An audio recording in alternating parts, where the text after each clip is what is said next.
Zechariah Tiemans again. What, if anything, about the Confederacy deserves to be celebrated or at least defended?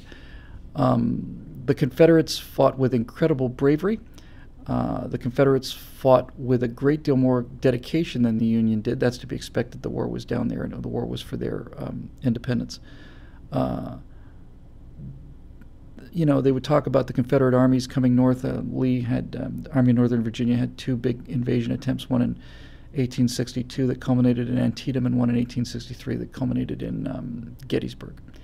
And both times, especially the first time, they were just described as wolves. It's like human wolves. They hadn't eaten. They had no shoes. Fully a quarter of them, at least a quarter of them, just didn't have shoes. They're on these stony roads in Pennsylvania. These guys are fighting for what they believed in. They were incredibly tough, incredibly gifted. The first half of the war, all the great generals were on the Confederate side, and the second half of the war, all the great generals were on the Union side. But Stonewall Jackson, Robert E. Lee, just pulling out miracles of just audacity. They had the audacity because they had to. They were so badly outnumbered. The Confederacy produced fewer manufactured goods than New York City. New York City produced more industrial output than the entire Confederacy. And they had one rolling mill, Tredegar Iron Works, or Tredegar, however it's pronounced, in Richmond. That's it. That's all the big weapons. Everything was made in this one factory. It's all they had. The North was pounded full of things.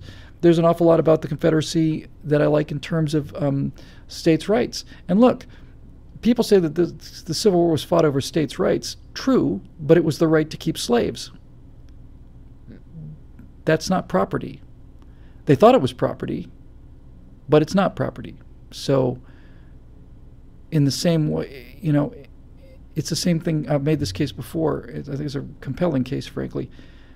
You can say that that no one had the right to go down to a plantation and take away somebody's property. And if we're talking about cows and horses or rocking chairs, you're absolutely right. There's no justification for a war in that case. The South had a complete right to secede if it was property, but it's not property, it's people.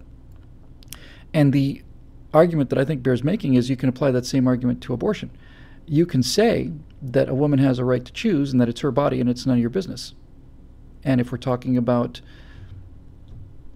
breast augmentation surgery or any of the rest of it, that is entirely their business. However, a fetus, an embryo, it's not that woman.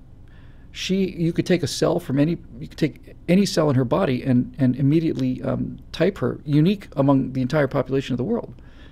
But the fetus doesn't have her DNA. It's got its own DNA. It's a combination of her DNA and the father's DNA. It's not her body. It's in her body, but it's not her body. And if you believe that the Civil War to end slavery was a moral cause because it was people, then you have the same right to say to people, well, this isn't your choice anymore. These are people. Now that's where the argument is, right? That's it. That's where it is. Anyway, well, I'm going to do one more. If we're going to do one more, I better make it count.